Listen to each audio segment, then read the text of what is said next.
Update web series. I'm Madhur Jain from HGH India team and your host for today.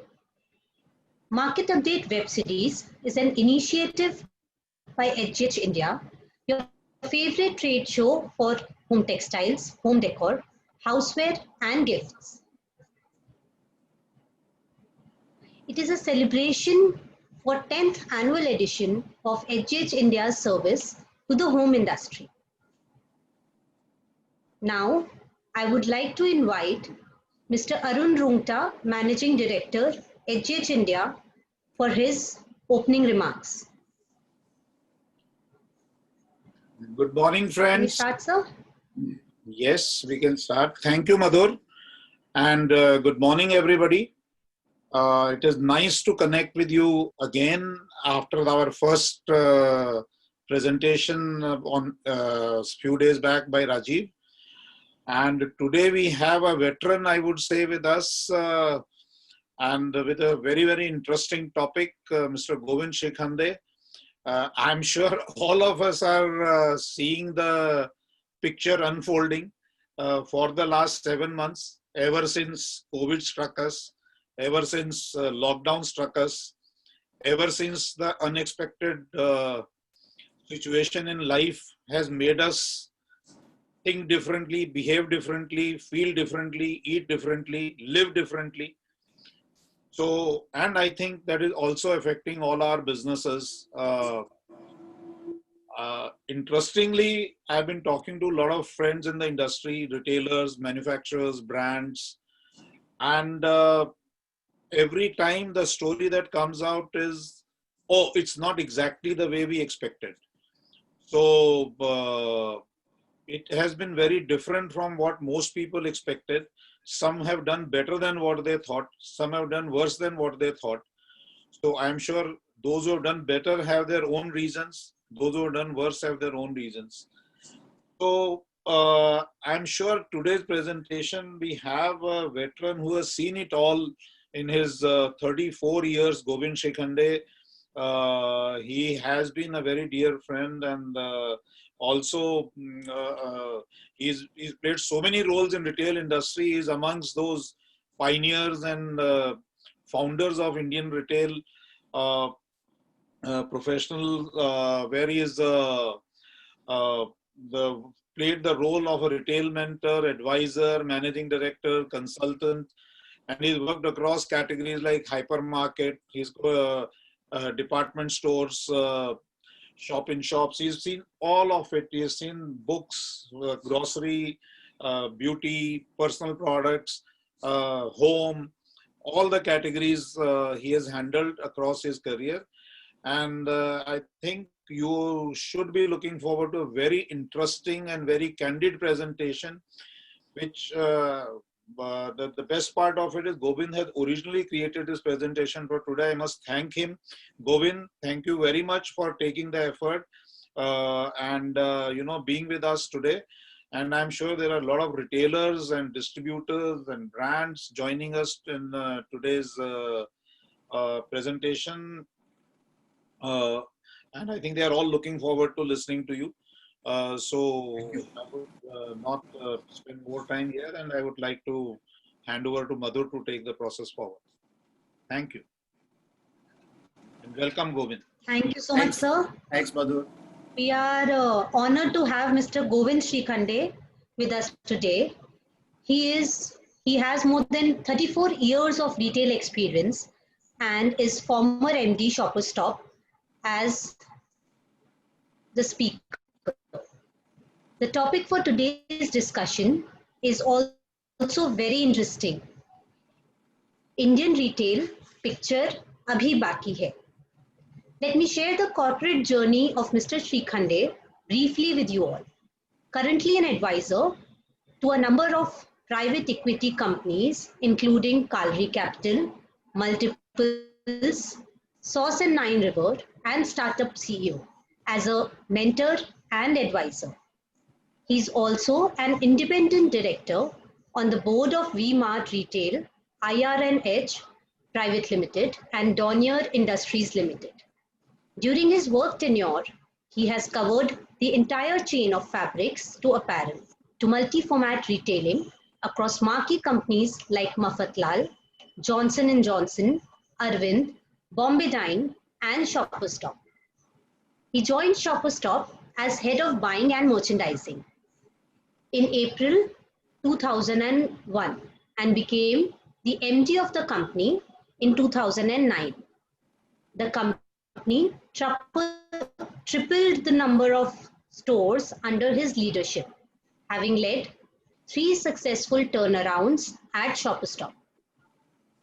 Going forward, if our audience have a question for our speaker, please feel free to send it through the Q&A tab at the bottom of your screen. We'll be answering questions towards the end of the session. In case we don't get to your question in today's session, we will reply through email. And now, without any further ado, let's welcome Mr. Govind Srikhande. Welcome, sir. Thank you, Madhur. Thank you. I don't think they'll be able to see me right now. Are they seeing my screen? Is everybody able to see my screen? Your screen is visible. Great, great. So, namaste सबके लिए शुभ good morning. ये presentation है, picture अभी बाकी है. जहां तक हो सके मैं अंग्रेजी और हिंदी का कॉम्बिनेशन करने की पूरी कोशिश करूंगा, लेकिन प्रेजेंटेशन अंग्रेजी में है तो थोड़ा मुश्किल हो जाएगा, बट जहां भी हो सके मैं पूरी कोशिश करूंगा. So, good morning once again. And as you see on the picture right there, the first slide is of Govinda Pyramid. मेरी हमेशा ये बिलीफ रही है कि रिटेल जो सेक्टर है वो एक टीम वर्क का सेक्टर है. यहाँ टीम वर्क से ही कंप्लीटली सब कुछ हो सकता है. और अगर आप गोविंदा पिरामिड, जो भी मुंबई में रहने वाले हैं जिन्होंने देखा है, आजकल बहुत कमर्शियलाइजेशन हो गया गोविंदा का, लेकिन जो पुराना गोविंदा आप जानते हैं तो गोविंदा पिरामिड में बेसिकली 3 लेयर्स रहते हैं जो महत्वपूर्ण है. सबसे महत्वपूर्ण है जो बॉटम वाला, जिसको हम कहते हैं स्ट्रेंथ, जो एक्सपीरियंस हैंड रहते हैं, जिनके पास पूरा तजुर्बा रहता है, वो बॉटम में रहते हैं. मिडिल में रहते हैं जो इंफ्रास्ट्रक्चर क्रिएट करते हैं, जैसे आईटी है, सप्लाई चेन है, और जो टॉप पे रहते हैं वो एक्सेस करते हैं हंडी को ताकि वो फोड़ सके. रिटेल में भी यही सिचुएशन है. जो बैक एंड पे रहते हैं, right from CEO to CFO, ये सबसे बॉटम लेवल पे रहते हैं. Supply chain, IT, business development will be in the middle. And front end जो रिटेल में हमारे कस्टमर केयर एसोसिएट्स हैं, जो कस्टमर को सर्विस करते हैं, वो एकदम टॉप पे रहते हैं दही हंडी ब्रेक करने के लिए. और अगर ये तीनों लेयर एक साथ काम करेंगे तो दही हंडी सक्सेसफुल हो सकती है. जिन्होंने भी कल सीएसके का मैच देखा होगा, उनको ये नजर में आया होगा कि first 10 overs versus next 10 overs में क्या हो गया. और जो रोल जिसको करना था, जो हिटमैन का रोल जाधव को करना था, वो कर नहीं पाया, इसलिए फाइनली सीएसके हार गया. तो ये मात्रा ना ही क्रिकेट में है बल्कि रिटेल में भी है. इसलिए रिटेल को मैं हमेशा कहता हूं पिक्चर अभी बाकी है. Let's move.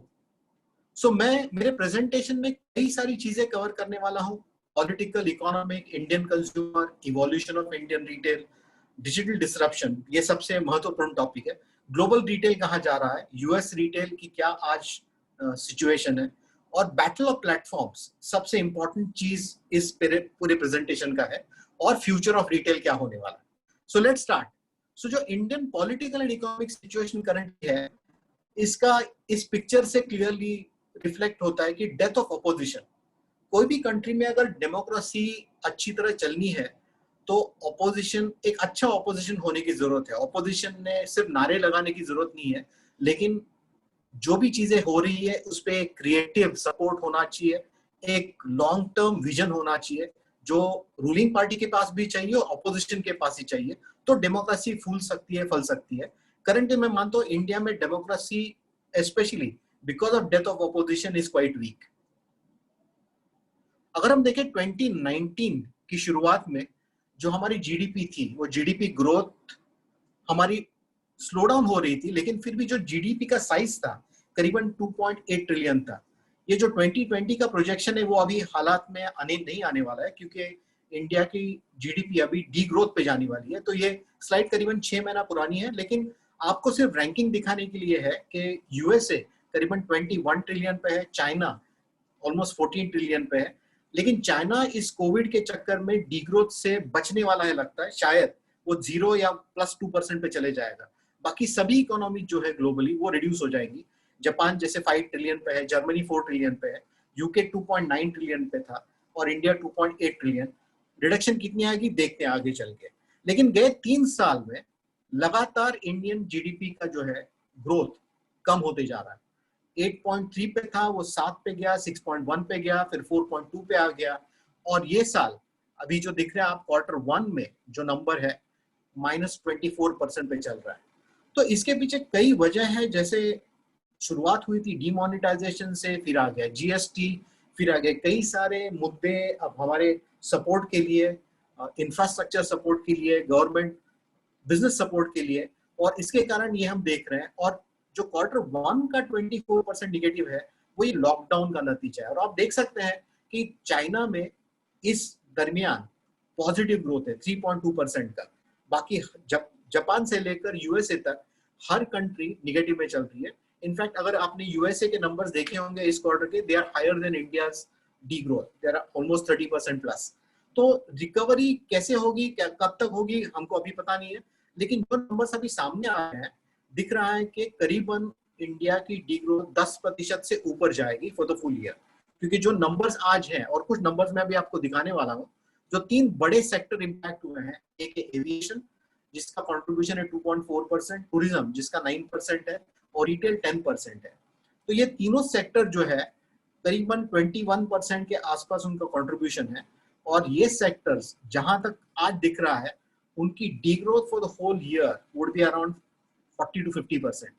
तो सीधा हिसाब है कि अगर ये 20% जिनका कंट्रीब्यूशन है इनकी डीग्रोथ अगर 50% है तो ओवरऑल इकोनॉमी जो है 10% डीग्रोथ पे डेफिनेटली हो जाएगी।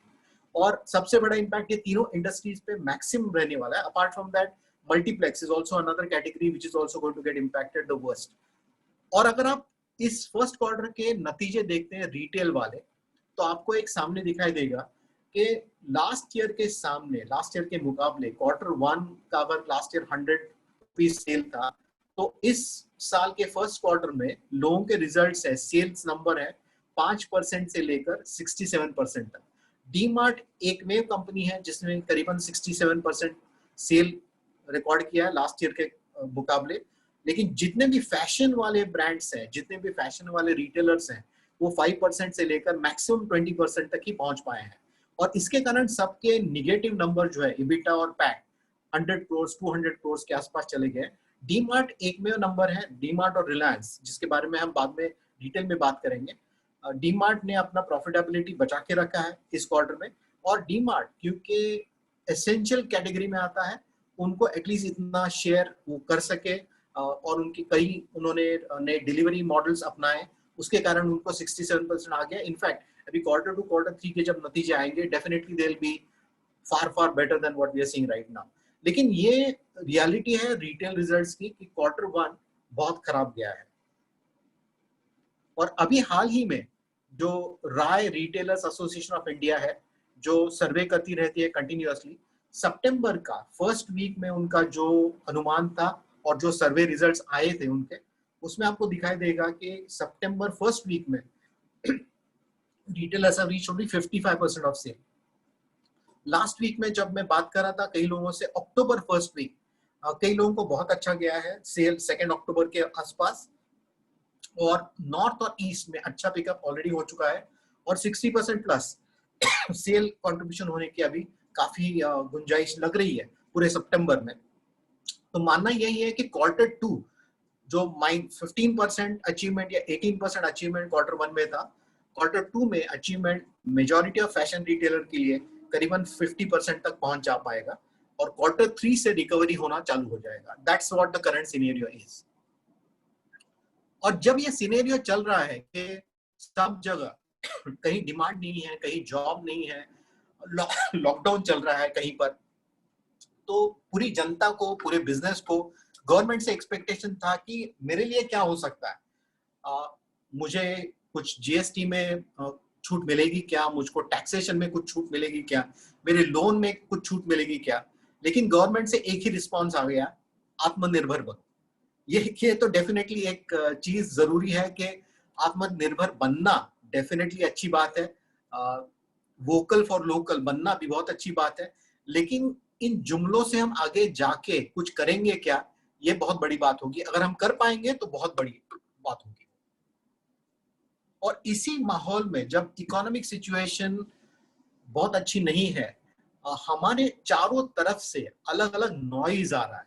कहीं पे इमिग्रेंट्स का इश्यू चल रहा है, कहीं पे चाइना इंडिया का फेस ऑफ चल रहा है, कहीं पे जस्टिस फॉर एसएसआर का इश्यू चल रहा है, और उसी दरमियान हमारे पास फार्म बिल्स भी आ गए हैं, अक्सर का भी एपिसोड चल रहा है। सो ये अलग अलग चीजें जो है, इसके कारण अपना पूरा जो माहौल है एक नॉइज ओरिएंटेड हो गया है। और जो सॉल्यूशंस हमने लाने चाहिए, जो सॉल्यूशन से हमने इस जो चैलेंज हमारे सामने है, उस चैलेंज को किस तरह से हमको आगे लेना है, सॉल्यूशन निकालना है, ये बहुत स्लो स्पीड से चल रहा है, ऐसा मेरा मानना है। तो हाउ टू फाइट कोरोना, ये एक बहुत बड़ा मुद्दा सबके सामने है कि कोरोना को हम फाइट कैसे करें। तो मेरे पास हमने कई सारी कंपनीज के साथ डिस्कशन करने के बाद, कई सारे एग्जीक्यूटिव्स के साथ बात करने के बाद, ये हमने एक फॉर्मूला बनाया था कि 3R। तो पहला R है रिएक्ट, कि जो चीज हो रही है आपके सामने उसको पहले रिएक्ट करो, लोगों को प्रोटेक्ट करो, एसेट्स को प्रोटेक्ट करो। अनफॉर्चुनेटली कई कंपनीज ने अपने लोगों को प्रोटेक्ट करने की जगह लोगों को निकाल दिया है नौकरी से। ये सबसे बुरी बात है, क्योंकि आप जिस माहौल से जा रहे हो, उस माहौल में आप अगर अपने लोगों को प्रोटेक्ट करोगे तो वही लोग आपको सपोर्ट करेंगे लॉन्ग टर्म में। ये मेरा मानना है, क्योंकि लोग हमेशा आपका बड़ा एसेट रहते हैं। आपकी manufacturing asset, selling asset, product asset तो है ही है, लेकिन लोग सबसे बड़ा एसेट रहता है। सेकंड R है रीसेट। तो आपने अगर कोविड में कई सारी आपत्तियां देखी हैं, तो आपको ऑपरेटिंग मेट्रिक को रीसेट करना पड़ेगा, एक रिकवरी के ऊपर फोकस करके। एफिशिएंसी जो है, हर चीज में एफिशिएंसी में कैसे लाऊंगा, भले स्टॉक टर्न हो, प्राइस पॉइंट्स हो, आउटस्टैंडिंग हो, क्रेडिट्स हो, डेबिट्स हो, ये सब चीजों में सेल्स पर स्क्वायर फीट हो, सब चीज की जो ऑपरेटिंग मेट्रिक है उसको मैं कैसे रीसेट करूं। थर्ड है री इमेजिन, कि जो मेरा बिजनेस मॉडल आज है, वो बिजनेस मॉडल में चेंज करने की क्या जरूरत है, कहाँ चेंज करने की जरूरत है, और वो चेंज करने के लिए मेरे पास कोई अच्छा बढ़िया विजन है क्या, अच्छी स्ट्रैटेजी है क्या, मैं रीबिल्ड कैसे करूंगा। डेफिनेटली डिजिटल जाना सबसे बड़ी इन्वेस्टमेंट रहेगी, क्योंकि पूरी दुनिया अभी डिजिटल होने वाली है।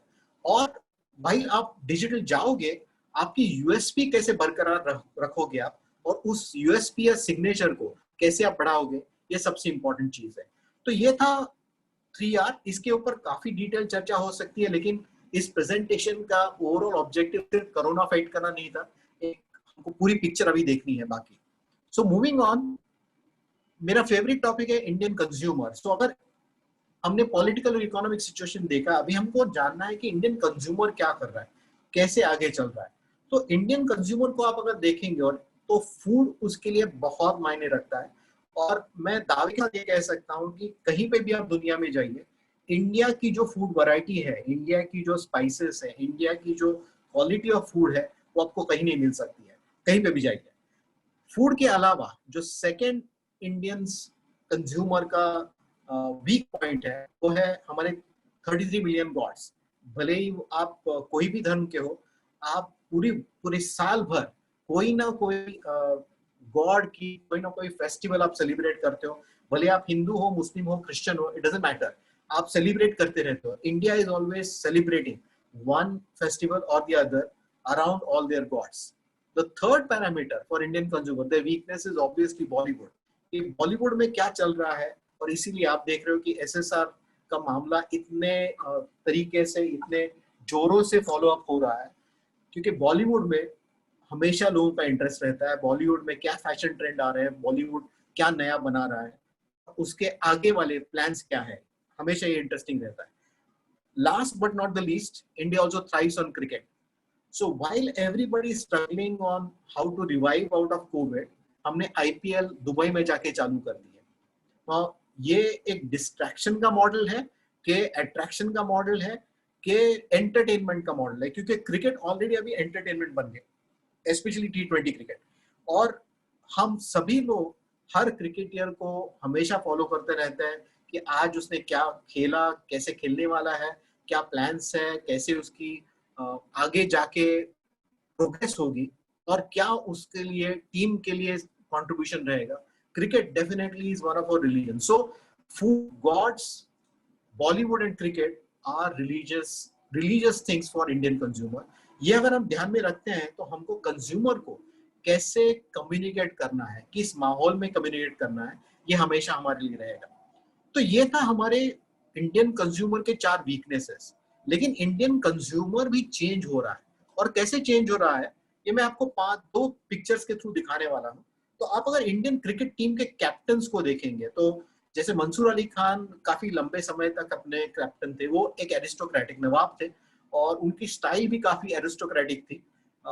खेलने में बहुत अच्छे थे, लेकिन स्टाइल और जो उनका स्वभाव था वो पूरा एरिस्टोक्रेटिक था. फिर आए कपिल देव, जो एकदम डाउन टू अर्थ, जो जिसको कहते हैं कि हमारे जैसा आदमी जो हमेशा अपने टीम के लिए लगातार एफर्ट करते रहते थे, लेकिन very down to earth, very subdued, not talkative at all. वहां से आप अगर देखेंगे तो एक नया जन्म आया अराउंड 90s के बाद. जैसे सौरव गांगुली थे, उनका मानना यह था कि हम किसी से कम नहीं है. लेकिन अगर कपिल देव भी ये मानते थे, लेकिन वो कहते नहीं थे. लेकिन सौरव गांगुली में ये कॉन्फिडेंस था कि वो लॉर्ड्स में अपना शर्ट निकाल के लोगों को दिखा सके कि हम किसी से कम नहीं. उसके बाद आए धोनी, जिनको कूल कैप्टन कहा जाता है, और आज भी आप अगर देखेंगे बहुत ही कूल रहते हैं. खुद में बहुत कॉन्फिडेंस है उनके पास, टीम के ऊपर उनका कॉन्फिडेंस है, लेकिन पूरा काम वो कूलली करते हैं. उसके सामने आप अगर विराट कोहली के देखते हैं तो उनको हमेशा फायर कहा जाता है. Ice and fire is the combination of Dhoni and Virat Kohli. तो आज का जो इंडियन कंज्यूमर है वो कॉन्फिडेंट है, वो जानता है कि वो अच्छा काम कर सकता है, और कॉन्फिडेंटली सोशल मीडिया हो या ग्लोबल सिनेरियो हो उसके ऊपर वो काम करता है. और आप अगर आज देखेंगे ग्लोबल टॉप कंपनीज में इंडियन सीईओज बहुत सारे हैं. भले आप माइक्रोसॉफ्ट देखिए, भले गूगल देखिए, अमेजॉन के टॉप एग्जीक्यूटिव्स भी अगर आप देखेंगे तो उसमें भी काफी इंडियंस हैं. अडोबे के सीईओ हैं, वो भी इंडियन है. तो Indian consumer has come a long way. Indian consumer is become very confident. He knows what he wants and he knows where his progress is going to be, and that's the most important point. और एक summary में ये slide है कि T20 consumerism, Indian consumer अभी जिसे मैं कहता हूं कि कॉन्फिडेंट है. अगर अपनी पॉपुलेशन करीबन 1300 मिलियन है, बिलो 35 पॉपुलेशन अभी भी 800 मिलियन है, तो बहुत यंग पॉपुलेशन अपने पास है.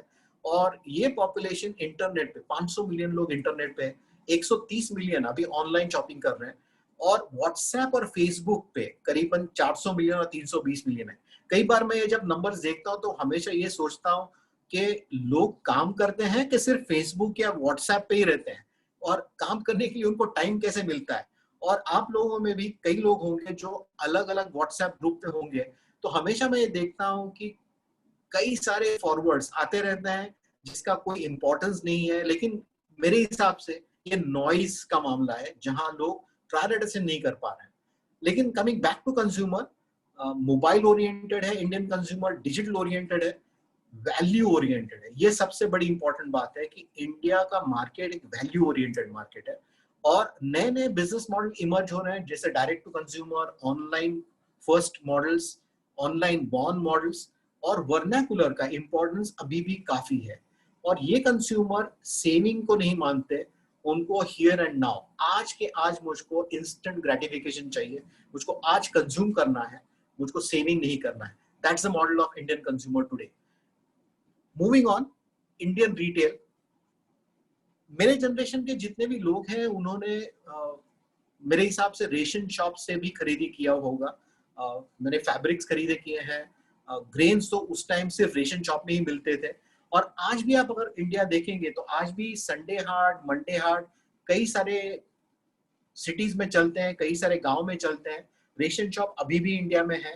ब्रांड स्टोर्स का जन्म हुआ करीबन 70s में, और जब से सबसे बड़े नामी ब्रांड्स उस टाइम के जो थे, जैसे कैलिको है, DCM है, बिनी है, ये सब अभी खत्म हो गए. उन जमाने में से अगर बॉम्बे डाइंग या रेमंड ही मेरे हिसाब से अभी तक बचा हुआ है.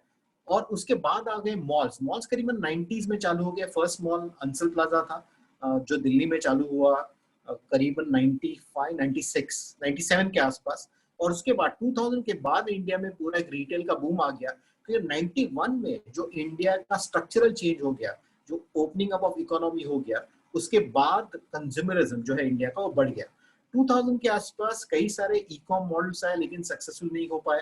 2010 के बाद पूरे मार्केट प्लेसेस आ गए और आज पूरी जो चर्चा चल रही है O2O की, ऑनलाइन टू ऑफलाइन की। तो रिटेल इंडिया एक ऐसी कंट्री है जहां साइमल्टेनियसली आप ये सभी मॉडल्स देख सकते हैं। आप दुनिया के कई देशों में आज अगर जाएंगे तो उधर आपको छोटे रिटेलर की संख्या बहुत कम दिखाई देगी। रेशन शॉप ये होगा ही नहीं कहीं पे। हार्ट्स बहुत कम जगह दिखाई देंगे, जैसे संडे फ्री मार्केट कहते हैं, कुछ जगह पे है, लेकिन जितनी तादाद में इंडिया में है उतनी तादाद में और कहीं नहीं मिलेगा। तो एक इंडिया ऐसी कंट्री है जहां आपको ये सब स्टेजेस इकट्ठा दिखाई देंगे। Let's come to Indian retail size. जो 2019 का इंडियन रिटेल का साइज था करीबन 822 बिलियन था, उसमें से ई कॉमर्स सिर्फ 4% था, ऑर्गेनाइज रिटेल करीबन 11% था। इस साल में मेरा मानना है, जैसे मैंने कहा कि ये 10% से शायद ड्रॉप होगा ओवरऑल रिटेल, लेकिन वापस जो 25 तक का प्रेडिक्शन है मोस्ट प्रॉब्ली वो सही हो जाएगा। 1.4 ट्रिलियन तक ये रीच होने की उम्मीद है। लेकिन मेरा मानना यह भी है कि जो ऑर्गेनाइज रिटेल है वो जो 16% दिख रहा है और ई कॉमर्स जो 7% दिख रहा है, ई कॉमर्स लग रहा है कि ज्यादा शेयर ले सकता है, करीबन 10% तक शेयर ले जाएगा। और जो करंट प्रेडिक्शन है कि ऑनलाइन मार्केट करीबन 120 बिलियन से 140 बिलियन तक पहुंच जाएगा ड्यू टू कोविड। और अगर आप इंडियन रिटेल का जो कैटेगरी स्प्लिट देखेंगे, अभी भी फूड एंड ग्रोसरी इंडिया में सबसे बड़ा है 67% पे। उसके बाद अपैरल एट 8% है, ज्वेलरी वॉचेस भी 8% पे है, होम अभी भी कंट्रीब्यूशन बहुत कम है, 4% पे चल रहा है।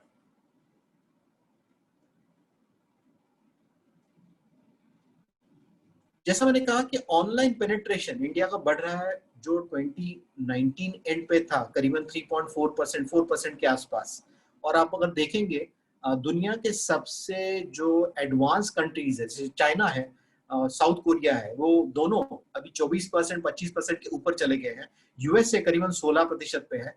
तो मानना यही है कि इंडिया अगले 4 या 5 साल में ये 4% से 10 से 15% तक जा सकता है। अभी उसके लिए क्या क्या स्टेप्स लगेंगे, क्या क्या चीजें लगेंगी, ये देखना पड़ेगा। और ये वो नंबर है जो आपको दिखा देगा कि आज अगर इंडिया में 130 मिलियन लोग शॉप करें ऑनलाइन पे, अगले 5 साल के अंदर, 4 साल के अंदर करीबन 300 से 350 मिलियन लोग ऑनलाइन शॉपिंग पे चले जाएंगे। और इसके कारण जो ई कॉमर्स का सेल 30 बिलियन के आसपास है, वो 100 बिलियन क्रॉस कर जाएगा। और जैसा मैंने कहा कि आज जो इंडिकेशन है वो 100 की जगह 120 से 140 बिलियन तक भी पहुंच सकता है। That's the current indication from the market. और ये इवोल्यूशन जब हो रहा है तो पोस्ट कोविड कई सारे चैलेंजेस इंडियन रिटेल के पास है, जो पहले भी थे आज भी हैं। जैसे आप अगर देखेंगे, प्रॉपर्टीज है, बहुत हाई रेंटल्स रहते हैं, कस्टमर एंट्री बड़ा चैलेंज है आज मॉल्स के अंदर, जो स्टोर के अंदर प्रिकॉशन लेने की जरूरत है वो भी एक बहुत बड़ा चैलेंज है। गवर्नमेंट की तरफ से आप अगर देखेंगे तो एफडीआई मल्टी ब्रांड इंडिया का सबसे कंफ्यूज पॉलिसी है ये रिटेल एंड ऑनलाइन के लिए। लॉन्ग लॉकडाउन पीरियड, और जब मैं कई रिटेलर्स से बात करता हूं तो अचानक जो लॉकडाउन घोषित हो जाते हैं, जैसे अगस्त और सितंबर में संडेज को बंद रहेगा, सैटरडेज को बंद रहेगा, स्टोर 6 बजे के पहले बंद होना चाहिए, आज भी मॉल 7 बजे के पहले बंद होते हैं। तो ये जो चैलेंजेस लॉकडाउन के अलग अलग हैं, उसके कारण भी बहुत दिक्कत आती है। रिटेल को कोई डायरेक्ट सपोर्ट या फाइनेंशियल पैकेज नहीं मिला है। और अगर आप देखेंगे कंट्रीज लाइक यूके, सिंगापुर, उन्होंने बहुत सारे पैकेजेस दिए हैं, फरलो की सैलरी पे करने की कोशिश की है गवर्नमेंट ने दोनों कंट्रीज के अंदर। रियल इस्टेट के बारे में भी उन्होंने काफी अच्छे डिसीजन लिए हुए हैं। तो रिटेल को एक सपोर्ट गवर्नमेंट की तरफ से बहुत अच्छा मिला है कुछ कंट्रीज में, इंडिया में डेफिनेटली नहीं मिल पाया है। कंज्यूमर्स डेफिनेटली जो फियर और एंजाइटी उनके पास है कि मैं बाहर जाऊंगा, मैं अफेक्ट होऊंगा क्या, वैक्सीन अभी तक आया नहीं है, और कई लोगों के जॉब्स चले गए हैं, कई लोगों के इनकम्स कम हो गए हैं क्योंकि कंपनीज ने 25% की कटौती की है इधर सैलरी में या इंसेंटिव्स में। तो टेक होम डेफिनेटली इम्पैक्टेड है। जो फाइनेंशियल हेल्थ है रिटेलर का, हमने पहले भी देख चुके हैं कि स्लम्प इन सेल, तो अगर सेल ये साल, पूरे साल के अंदर 2019-20 जो फाइनेंशियल ईयर है 2021 का, उसके अंदर अगर आपका final sale 50 to 60% of last year रहेगा, तो डेफिनेटली आपको बहुत दिक्कतें आने वाली है, क्योंकि आपका कॉस्ट रिकवर नहीं कर पाएंगे, आपके लॉसेस बढ़ जाएंगे, आपका लीवरेज बढ़ जाएगा अगर आपके पास डेट है तो ये बहुत बड़ा चैलेंज इंडियन रिटेल के सामने आज भी है। और जैसे आगे चलते जाएंगे, अगर रिकवरी फास्ट होगी तो ये चैलेंज कम हो जाएगा। और सबसे बड़ी बात आज रिटेल में है कि डिजिटल डिसरप्शन जिसको कहते हैं वो है। तो स्कूल में जब हम पढ़ते थे तो हम हमेशा बीसी और एडी सुना करते थे, लेकिन जब से टच स्क्रीन फोन आ गया और मोबाइल फोन आ गया, तब से हम लाइफ बिफोर मोबाइल और लाइफ आफ्टर मोबाइल हमारे सामने आ गया। और जैसे ही मोबाइल आ गया तो उसके साथ इंटरनेट आ गया, डिवाइसेस आ गई, टेक्नोलॉजी आ गई, सोशल मीडिया आ गई, एप्स वर्ड आ गए, बिजनेस चालू हो गया डिजिटल के ऊपर। लेकिन इन सब के ऊपर जो आज कड़ी डाली है वो है कोविड ने। तो जो कोविड के पहले अपना बिजनेस जिस तरीके से हम रन करते थे वर्सेस आज, उसमें बहुत बदलाव आने वाला है। हमको बहुत सारी चीजें बदलनी पड़ेगी कंज्यूमर को अप्रोच के लिए, कंज्यूमर सेलिंग के लिए। आज तो डेफिनेटली जो आज कर रहे हैं हम अलग अलग एफर्ट्स, उसमें कोविड के कारण बहुत इम्पैक्ट है, लेकिन कोविड खत्म होने के बाद भी जो पूरी लैंडस्केप है वो एकदम डिजिटली ओरिएंटेड होने वाली है, और इसके लिए हमको पूरी तरह से तैयारी करनी पड़ेगी। और इस तैयारी में मेरा मानना है कि mobile is a new journey in your hand. तो मोबाइल जब आया तो हम सिर्फ फोन कर पाते थे, फिर एसएमएस चालू हो गए, फिर उसके ऊपर कैमरा आ गया, फिर उसके ऊपर वेब आ गया, और धीरे धीरे एक मोबाइल फोन हमारा जो असिस्टेंट था, इंफॉर्मेशन हाईवे था, मेलमैन था, शॉपिंग असिस्टेंट बन गया। और कुछ लोगों के लिए तो बॉयफ्रेंड गर्लफ्रेंड की जगह है, क्योंकि उनके हाथ में मोबाइल छूटता ही नहीं है। आप देखेंगे 24 घंटा उनके हाथ में मोबाइल रहता है। और अभी वॉलेट भी आ गया, उसके ऊपर पेमेंट गेटवे भी आ गया। तो मोबाइल अभी एक वॉल्ट डिज्नी का जो जिनी है वैसे ही जिनी बन गया है, जिसके थ्रू हम कई सारे काम कर सकते हैं, और जिसके थ्रू हम शॉपिंग कर सकते हैं, पेमेंट कर सकते हैं, कई चीजें कर सकते हैं।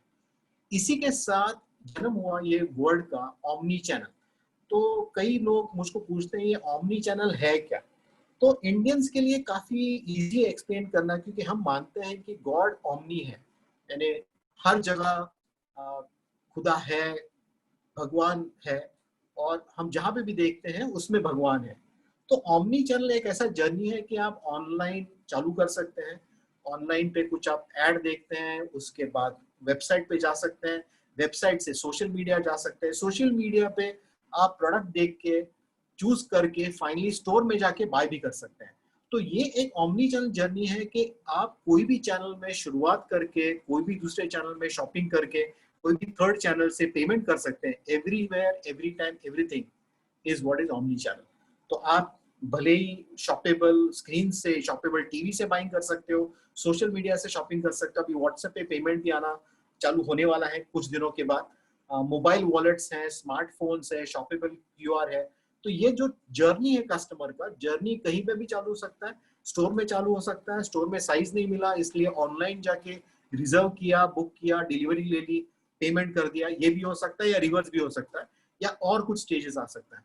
तो ये जो कंज्यूमर कर रहा है, कंज्यूमर की जो चॉइस है शॉपिंग करने की, वो भी ओमनी चैनल हो गई है। सब चीजों में अभी भी ये वैलिड नहीं है, लेकिन कंज्यूमर के पास ये पूरी चॉइस है ओमनी चैनल जर्नी करने का। और अगर कंज्यूमर ओमनी चैनल जर्नी करने वाले हैं तो आपको तैयार रहना पड़ेगा कि हम भी डिजिटली साउंड बना के हमारा इंफ्रास्ट्रक्चर उसके ओमनी चैनल जर्नी में पार्टिसिपेट कर पाए। मूविंग ऑन, ग्लोबल रिटेल आप अगर देखेंगे 2019 में करीबन 21 ट्रिलियन साइज का था, और उसमें ई कॉमर्स वेब पेनिट्रेशन करीबन 16.5%। हमने देखा कि इंडिया का करीबन 3.44% पे था online, 30 billion, versus global is at 3.4 trillion in 2019। ये बहुत बड़ी जंप इस साल में लेने वाला है। और नॉर्मली ग्रोथ जो था करीबन 18% की ग्रोथ ई कॉमर्स में थी, ये साल लग रहा है जो भी नंबर्स अभी तक Q1 Q2 के दिख रहे हैं, 50 to 80% की जंप शायद होने की उम्मीद है ऑनलाइन पे at a overall global level. और अगर ग्लोबल लेवल के नंबर्स आप स्टडी करते हैं तो ये समझना जरूरी है कि चाइना में ऑनलाइन इतना ताकतवर क्यों है, और हम बाद में एक अलीबाबा की स्लाइड जब देखेंगे तो और थोड़ा डिटेल में देखेंगे। लेकिन आप इधर एक चीज देखिए कि जो नंबर ऑफ शॉपर्स इंडिया में आज अगर 130 मिलियन है, चाइना में 660 मिलियन है, नंबर 1। नंबर 2, जो शॉपिंग बास्केट साइज है उनका वो बहुत बड़ा है। इसीलिए जीएमवी जिसको हम मानते हैं merchandise value, gross merchandise value, China में 2020 का एस्टिमेट है कि वो 2 ट्रिलियन पे चला जाएगा। यानी हमारा जो रिटेल मार्केट है उसके 3x साइज चाइना का ऑनलाइन मार्केट अकेला रहेगा। इंडिया का हमने पहले भी देख चुके हैं कि हमारे नंबर ऑफ शॉपर्स जो है वो 130 मिलियन से अगर 300 मिलियन तक जाएंगे बाय 2025, ये जो नंबर है वो काफी हद तक बढ़ेंगे। यूएस में नंबर ऑफ शॉपर्स कम है लेकिन बिल वैल्यू बहुत तगड़ी है, इसलिए यूएस का मार्केट जो है ये साल करीबन 800 बिलियन के आसपास जाने की काफी उम्मीद है। अगर हम पूरे यूएस रिटेल पे देखेंगे तो 2019 में ये मार्केट था 3.7 ट्रिलियन, यानी आपके इंडिया के मार्केट के हिसाब से करीबन 4x के ऊपर है। और हमने पहले भी देख चुके हैं कि ऑनलाइन मार्केट है 600 बिलियन के ऊपर, और इस साल शायद 800 बिलियन के ऊपर चले जाएगा। यूएस ई कॉमर्स पेनिट्रेशन 16% के ऊपर है, ये भी हमने पहले देख चुके हैं। अभी हम आते हैं बैटल ऑफ प्लेटफॉर्म्स। तो अभी सबसे बड़ी जो ग्लोबल चर्चा है, ग्लोबल बैटल है, वो है बैटल ऑफ प्लेटफॉर्म्स। अभी प्लेटफॉर्म ये क्या चीज है? तो प्लेटफॉर्म एक ऐसी चीज है जिसपे जो अलीबाबा ने फर्स्ट टाइम क्रिएट की है, और अलीबाबा को मैं हमेशा मानता हूं कि जैक मा जो उनके पहले सीईओ थे और प्रमोटर हैं, वो है प्लेटफॉर्म्स के माँ, बिकॉज जैक मा ने क्रिएट किया है। तो अलीबाबा ने ये प्लेटफॉर्म की जो पूरी रचना की है वो इंफ्रास्ट्रक्चर ऐसा है कि अगर कस्टमर मेरे पास एक चीज के लिए आए तो मैं उसको और क्या क्या बेच सकता हूँ, और इसी हिसाब से उन्होंने अलग अलग प्लेटफॉर्म्स क्रिएट किए। लेकिन ये अलग अलग प्लेटफॉर्म्स क्रिएट करने से पहले जानना यह पड़ेगा कि अलीबाबा का जन्म कैसे हुआ और अलीबाबा की ग्रोथ और सक्सेस स्टोरी कहाँ से आई। तो अलीबाबा की जो सक्सेस स्टोरी है वो है अली पे। और जब अलीबाबा ने .com चालू किया, जो अलीबाबा, अली एक्सप्रेस, taobao.com, अलग अलग जो उनके साइट्स हैं, तो उनको सबसे बड़ी दिक्कत ये थी कि ठीक है कस्टमर भी है, सप्लायर भी है, लेकिन कस्टमर को ट्रस्ट नहीं है सप्लायर के ऊपर। तो इसलिए उन्होंने ये एस्क्रो पेमेंट सिस्टम चालू कर दी अली पे करके।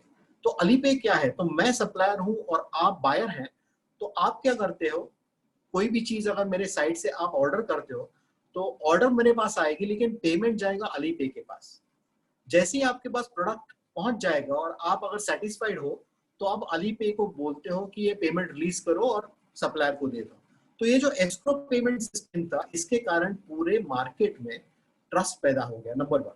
नंबर 2, अलीबाबा ने ये जाना कि इन्वेंट्री लेड मॉडल जो अमेजोन के पास है वो चलाना बहुत मुश्किल है, इसीलिए उन्होंने मार्केट प्लेस मॉडल क्रिएट किया। और उसके बाद दुनिया भर में कई लोगों ने मार्केट प्लेस मॉडल, इंडिया में तो मार्केट प्लेस मॉडल ही चलता है, तो मार्केट प्लेस मॉडल चालू हुआ जिसमें कस्टमर को और सप्लायर को कनेक्ट किया जा रहा है। और ये एक प्लेटफॉर्म है, भले ही वो फ्लिपकार्ट हो, मिंत्रा हो या अमेजोन हो, ये एक प्लेटफॉर्म है जहां जाके आप शॉपिंग करते हैं। और इस दरमियान उनके ध्यान में ये आया कि नहीं, ये अली पे तो बहुत तगड़ी चीज है, और इनफैक्ट आपने सुना होगा कि अली पे अभी लिस्टिंग के लिए जा रहा है और उसका वैल्यूएशन भी करीबन 200 बिलियन के ऊपर जाएगा। अलीबाबा का वैल्यूएशन भी 800 बिलियन के ऊपर है आज। तो वापस आते हैं अलीबाबा के प्लेटफॉर्म्स के ऊपर। तो ये पेमेंट सिस्टम और मर्चेंडाइज, ये दोनों तो उन्होंने चालू कर दिए। उसके बाद उनके ध्यान में आया कि ठीक है, अगर हमको पूरी तरह से कस्टमर को अट्रैक्ट करना है तो हमको लॉजिस्टिक सिस्टम्स क्रिएट करना पड़ेगा, इसलिए उन्होंने काइनियो जो end to end delivery system है उन्होंने चालू कर दी। उसके बाद उनको ध्यान में आया कि नहीं, मुझको अगर लोकल कुछ चीजें करनी है तो उसके लिए मेरे प्लेटफॉर्म्स होने चाहिए। आपको ये ध्यान में होगा कि चाइना में गूगल बैंड है, फेसबुक बैंड है, तो ये दोनों प्लेटफॉर्म्स चाइना में नहीं चला सकते। तो अलीबाबा के पास एक प्लेटफॉर्म है जो lme.com, जो आपको डायरेक्शन देता है, लोकल सर्विसेज देता है। उन्होंने अलीबाबा पिक्चर्स चालू की, जिसके अंदर आपने मिशन इम्पॉसिबल की जो लेटेस्ट दोनों मूवीज है, रोग नेशन है, फॉलआउट है, ये दोनों उन्होंने प्रोड्यूस की है। यूक्यू जो यूट्यूब स्टाइल है, यूसी ब्राउजर जो चाइनीज फोन्स है कई सारे, उसमें जो ब्राउजर आते हैं वो यूसी ब्राउजर पे चलते हैं, यूसी न्यूज है, अलीबाबा स्टूडियो है। और इसके बाद उनके ध्यान में ये भी आया कि अगर हमको बहुत बड़ा बनना है तो हमको फिजिकल रिटेल भी एक्वायर करना पड़ेगा, इसलिए इन्होंने इन टाइम रिटेल जो एक बहुत बड़ा डिपार्टमेंट स्टोर है, सुनिंग रिटेल है जो सबसे बड़ा इलेक्ट्रॉनिक रिटेलर है, बलियान रिटेल और कई सारे और एक नया फॉर्मेट उन्होंने चालू किया जिसका नाम है हेमा रिटेल, जिसके अंदर आप लाइव फूड ले सकते हैं, खरीद सकते हैं। और उसके बाद उनके ये भी ध्यान में आया कि अमेज़न वहां पे क्लाउड का काम कर रहा है, तो उन्होंने अलीबाबा क्लाउड चालू कर दिया, डाटा मैनेजमेंट के लिए उन्होंने मार्केटिंग सर्विस चालू की है, तीसरी तरफ डिवाइसेस भी चालू कर दिए। तो अलीबाबा एक पूरा प्लेटफॉर्म है जो एक बार कस्टमर अंदर आ गया तो उसके अलग अलग फॉर्मेट से कुछ ना कुछ खरीद लेगा, मूवी टिकट खरीद लेगा, मूवी देख लेगा, यूट्यूब चैनल टाइप देख लेगा, डायरेक्शन देख लेगा। तो ये है अलीबाबा की पावर। और अलीबाबा की जो पावर है वो चाइना में आपको बहुत अच्छी तरह दिखाई देती है। चाइना में और एक एडवांटेज जो ऑनलाइन प्लेयर्स के लिए है वो ये है कि ऑनलाइन के ऊपर there is no taxation. This is a similar situation also in US where there is no taxation on online buys across many states. So Alibaba के पास उन्होंने अपनी खुद की जो ताकत क्रिएट की थी, Alipay, multiple sites for online shopping, multiple sites for keeping you within the fold, and brick and mortar, and connecting all of them together along with taxation advantage has become a big power engine of sorts. And that's why Alibaba इतना बड़ा हो गया और इतना बड़ा बन रहा है। उनका 2025 का टारगेट है कि वो 2 ट्रिलियन की कंपनी बन जाए। तो that is Alibaba for you, the माँ of all platforms. Moving on, let's move to what I call as of all platforms, Amazon. Amazon original company है जिसने ऑनलाइन चालू कर दिया। तो अमेज़न चालू हो गया 1995 में। 1995 से लेकर 2000 तक का आप जर्नी अगर उनका देखेंगे तो उन्होंने सिर्फ 1 बिलियन का सेल किया हुआ था। 2000 टू 2005 का जर्नी देखेंगे तो करीबन 5 बिलियन 8 बिलियन पे ही पहुंच पाए थे। 2005 के बाद, 2007 के बाद इनफैक्ट जैसी टच स्क्रीन फोन्स आ गए उसके बाद जो अमेज़न की दौड़ हुई है वो बहुत ही प्रशंसनीय है। जिस तरीके से उन्होंने मल्टीप्लाई किया और अलग अलग चीजें चालू की, तो आप सामने अभी देख रहे हैं कि अमेज़न प्लेटफॉर्म्स क्या है। तो सबसे पहले उन्होंने चालू किए डिवाइसेस जैसे किंडल। तो किंडल उन्होंने लॉन्च किया एक टैबलेट करके, और उसके साथ साथ उनकी यही अपेक्षा थी कि जो किंडल खरीदेगा वो शॉपिंग भी अमेज़न से ही खरीदेगा। और किंडल से जो बुक डाउनलोडिंग हो रहे थे, तो पहले उन्होंने, Amazon was very well known for books and books delivery, तो किंडल पे उन्होंने बुक्स डाउनलोड करने की चालू कर दी। तो बुक्स डाउनलोड में यूएस के अंदर इसका जो शेयर है अमेज़न का 80% प्लस है। और इस तरीके से उन्होंने कस्टमर को बाइंड कर दिया। फिर उन्होंने लाए इको डिवाइसेस। इको में अभी कई सारे डिवाइसेस आए हैं, कुछ हम देखेंगे अगले कुछ स्लाइड्स में। रिंग भी है, फायर टैबलेट भी है, फायर टीवी भी है। नंबर 2 है लॉयल्टी प्रोग्राम प्राइम। तो प्राइम उन्होंने चालू कर दिया ऐसा लॉयल्टी प्रोग्राम। अभी प्राइम बन गया है वीडियो प्रोग्राम एज वेल। और ये दोनों चीजों से उन्होंने कस्टमर को जकड़ के रखा है।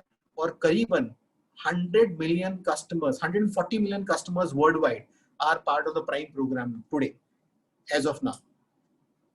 तीसरी तरफ उनके ध्यान में ये आया कि ठीक है, मुझको एक साइड से नहीं चलेगा, तो उन्होंने डायपर्स खरीद लिया, woot.com खरीद लिया, Zappos खरीद लिया, soap.com खरीद लिया, कई सारे ब्रांड्स उन्होंने खरीद लिए। उनको ध्यान में आया कि नहीं, हमको मीडिया भी चाहिए, तो उन्होंने वॉशिंगटन पोस्ट खरीद लिया। फिर अलग अलग चीजें, audible.com है, Goodreads है, ये सब चीजें खरीद लिया। अभी प्राइम वीडियो जो है one of the biggest producers of movies and video shows in USA. That's how it is strong. चौथी तरफ उनके ध्यान में आ गया, ठीक है अलीबाबा ने तो ब्रिक एंड मॉर्टर खरीद लिया, हमको भी लेना पड़ेगा। और इसलिए उन्होंने जो पहला बाय किया वो तो होल फूड्स का, 14 बिलियन में उन्होंने होल फूड्स खरीद लिया। और उसके बाद अभी आप देखेंगे उन्होंने शॉप एंड गो करके भी लिया है। फ्यूचर रिटेल में उनका इन्वेस्टमेंट था। आज ही हेडलाइन है कि उन्होंने कुछ केस डाली है फ्यूचर के ऊपर about their shareholding that Reliance is trying to buy. मोर में उनका शेयर होल्डिंग है, शॉपर स्टॉप में उनका शेयर होल्डिंग है, और उसके साथ साथ कई सारी चीजें जो कंप्लीटली नॉवेल है वो अमेजोन अभी कर रहा है, और कुछ हम देखेंगे पिक्चर्स के माध्यम से। तो पहले आप देखिए कि अमेजोन कितना बड़ा है। तो अमेरिका जहां पे इतनी कॉम्पिटिटिव मार्केट है, वहां उनका share is 38%, very very high share in a very very competitive market. Europe में करीबन 10% पे है, जापान में 23% शेयर पे है। जैसे राकुटान वहां का लोकल कॉम्पिटिटर है, लेकिन फिर भी Amazon is very very strong. Globally 9.2% share है अमेजोन का इन ऑनलाइन रिटेल। अभी इस ऑनलाइन रिटेल में जैसे मैंने कहा कि अलग अलग चीजें उन्होंने क्या की हैं, जैसे अलेक्सा इको डिवाइस है जो आप अगर घर में रखते हैं तो आप अलेक्सा को कमांड दे सकते हैं लाइट चालू करने के लिए, म्यूजिक चालू करने के लिए, टीवी चालू करने के लिए। किंडल जो डिवाइस मैंने आपको कहा, आप पढ़ सकते हो, उसके ऊपर बुक डाउनलोड करके उसके ऊपर ऑर्डरिंग कर सकते हो। It's also another tablet. Amazon Dash Wand, अगर आपने ये वीडियो नहीं देखा है तो YouTube पे जाके जरूर देखिए। ये Amazon डैश वॉन जो उन्होंने चालू किया है, लॉन्च किया है, ये जो स्टिक है उसके ऊपर आप बोल सकते हैं कि मुझको आज पनीर मखनी बनाना है, उसके मुझको ये इंग्रेडिएंट्स हैं, और उस इंग्रेडिएंट अगर आप फ्रिज में नहीं आपके पास है तो आप डायरेक्टली इस डैशबोर्ड में ऑर्डर कर सकते हैं, और वो ऑर्डर आपके प्राइम अकाउंट में प्लेस होके आपके घर पे डायरेक्ट डिलीवरी आ सकता है, आपका डेबिट क्रेडिट डायरेक्टली हो जाएगा। तो that is the power of Amazon dash. Voice is the big fight. तो आज आप देखेंगे दुनिया में 4 बड़ी कंपनीज हैं जो वॉइस के ऊपर से फाइट लेना चाहती है। नंबर 1 ऑब्वियसली अमेजॉन है, उसके बाद है गूगल, तीसरा है एप्पल, चौथा है Microsoft as well as Alibaba. But Alibaba is still restricted to China and south east, whereas Amazon is there globally.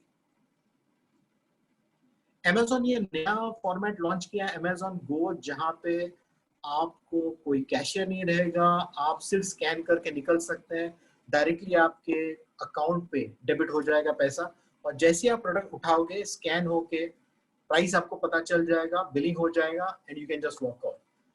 Amazon जो क्लाउड सर्विसेज है, AWS सर्विस है, सबसे प्रॉफिटेबल सर्विस है as of now of Amazon, and that is what is still making money, and that is what is taking its drive further and further. But जो नई चीज है Amazon ला रहा है, उन्होंने एक पेटेंट रजिस्टर किया हुआ है ड्रोन्स एंड फ्लाइंग वेयरहाउस का। अब ये ड्रोन्स एंड फ्लाइंग वेयरहाउस क्या है, अभी ये रियलिटी में आएगा क्या, नहीं आएगा क्या, वी डोंट नो, बट हाल ही में उनको लाइसेंस मिला है too for the drones to be run like a licensed airline USA में। और ये ड्रोन्स ऑफ फ्लाइंग वेयरहाउस का ये कॉन्सेप्ट है कि आप अगर आज देखेंगे कि सभी बड़ी सिटीज में, जैसे बंबई है, तो हमारी सब जो वेयरहाउसेस है वो भिवंडी में है, करीबन 2-2.5 घंटा लगेगा from the main city to reach. तो आपके पास अगर फ्लाइंग वेयरहाउसेस सिटी के सेंटर में रहेंगी तो ड्रोन वहां से प्रोडक्ट पिकअप करके आपके घर पे डिलीवरी कर सकता है। अभी मुझको हमेशा ये लगता है कि नहीं, इंडिया में अगर ड्रोन कोई डिलीवरी के लिए आएगा तो शायद ये होगा कि ड्रोन ही लोग रख लेंगे प्रोडक्ट के साथ साथ। तो ये कितना सक्सेसफुल रहेगा इंडिया में मुझको पता नहीं है, लेकिन वहां पे डेफिनेटली एक्सपेरिमेंट चल रहे हैं और ड्रोन से डिलीवरी आज भी जारी है। हाल ही में उन्होंने एक नया प्रोडक्ट लॉन्च किया है, लेटेस्ट प्रोडक्ट है ये, रिंग ऑलवेज होम ड्रोन। तो आप जो ये प्रोडक्ट देख रहे हैं, फर्स्ट पिक्चर में आपको लग रहा है छोटा सा बॉक्स है, सेकंड पिक्चर में जो टी स्टाइल स्टिक है वो एक्चुअली है छोटा ड्रोन जिसके ऊपर कैमरा है। जो आप अगर घर के बाहर है और आपको लगता है कि घर में आपने शायद गैस ऑन रखा है या फैन ऑन रखा है, तो आप इस ड्रोन को कमांड कर सकते हो, तो ड्रोन जाके चेक कर लेगा और आपको पिक्चर्स भेजेगा। 5 मिनट तक ये चल सकता है और आपको पिक्चर भेज सकता है। तो Amazon के पास, तो Amazon एक रिटेलर नहीं है, Amazon है एक टेक्नोलॉजी कंपनी जो रिटेल में भी है, और जिस तरीके से उसकी पूरी स्ट्रैटेजी है कि एक कस्टमर को मैं कैसे बांधे रखूं, तो एक तरफ है Amazon ऑनलाइन डिलीवरी, दूसरी तरफ है Amazon पेमेंट सिस्टम, तीसरी तरफ है प्राइम, चौथी तरफ है ब्रिक एंड मॉर्टर, पांचवी तरफ है प्राइम वीडियो। तो जिस तरीके से अगर कस्टमर को आप बांध रख सकते हो जैसे अलीबाबा ने किया है, उसी तरीके से Amazon की पूरी कोशिश है कि कस्टमर मेरे साथ बंधे रहे और कस्टमर मेरे फॉर्मेट के बियॉन्ड नहीं जाए, मेरे प्लेटफॉर्म के बियॉन्ड नहीं जाए। तो मैं मानता हूँ ये सबसे बड़ी फाइट जो है ये प्लेटफॉर्म्स में रहने वाली है। तो हमने दो प्लेटफॉर्म्स के बारे में अभी चर्चा की, माँ ऑफ प्लेटफॉर्म्स एंड बाप of platforms which is Amazon. और अगर आप देखेंगे कि ये फाइट इतनी टफ क्यों है बाकी लोगों के लिए, तो आप देख सकते हैं कि ये जो 4 कंपनीज यूएस में आज हैं, इनको कहते हैं गाफानॉमिक्स। तो आप अगर आपके पास स्लाइड शेयर है तो जरूर आप गाफानॉमिक्स का प्रेजेंटेशन देखिए। काफी पुराना है लेकिन फिर भी आपको कुछ आइडियाज उसमें आ जाएंगी। दूसरा एक बुक है फोर करके, स्कॉट गैलोवे ने लिखा है, जो भी बहुत अच्छा है इन चारों के ऊपर। तो अगर आप देखेंगे कि ये 4 कंपनीज मिला के उनका सेल लास्ट ईयर था 770 बिलियन, लेकिन उनकी जो मार्केट कैप है वो है करीबन 5.2 ट्रिलियन। यानी इंडिया की मार्केट कैप अगर 2 ट्रिलियन है, इन 4 कंपनीज की market cap is almost 3x। और अगर आप इसमें माइक्रोसॉफ्ट ऐड करेंगे दैट इज अनदर 1.7 ट्रिलियन, आपको अंदाजा आ जाएगा कि इन कंपनीज की पावर कितनी है। बहुत प्रॉफिटेबल कंपनीज हैं ये चारों, इनकी ग्रोथ भी सबसे ज्यादा है और इसलिए उनको मार्केट कैप इतनी अच्छी मिल रही है।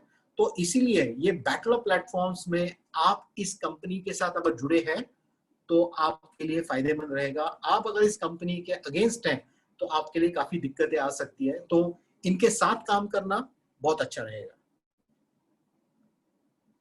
तो Indian online versus US China हमने ऑलरेडी देखा कि चाइना में there is no taxation, China में the digital ecosystem is also Chinese. America में सेम एडवांटेज है टैक्स का, और स्ट्रॉन्ग क्रेडिट कार्ड इंफ्रा था तो उनको एस्क्रो पेमेंट सिस्टम की जरूरत नहीं पड़ी, और prime, Kindle, touch screens were big drivers.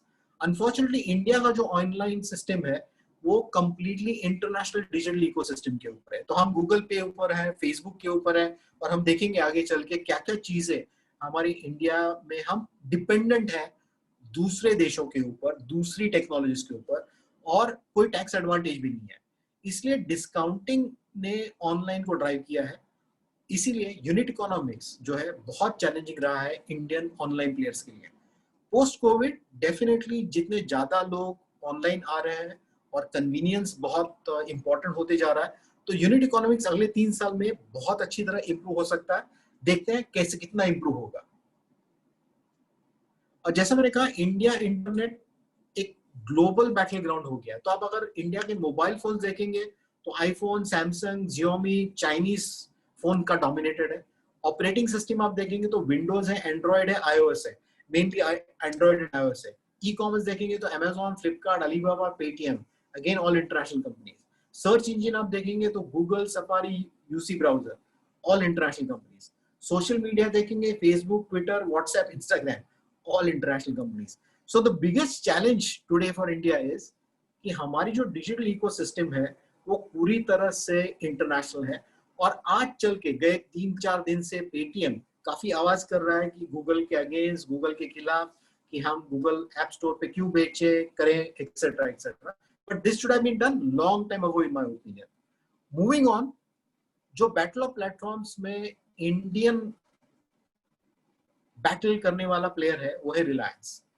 और अगर आप रिलायंस को देखेंगे, दिन ब दिन रिलायंस की ताकत इन रिटेल बढ़ती जा रही है, और उनके पास अलग अलग फॉर्मेट्स हैं, right from smart store to hyper market to Reliance Trends which is in fashion, to television channels like network 18, to Reliance Digital which is fighting Croma, to Saavn, to Jio.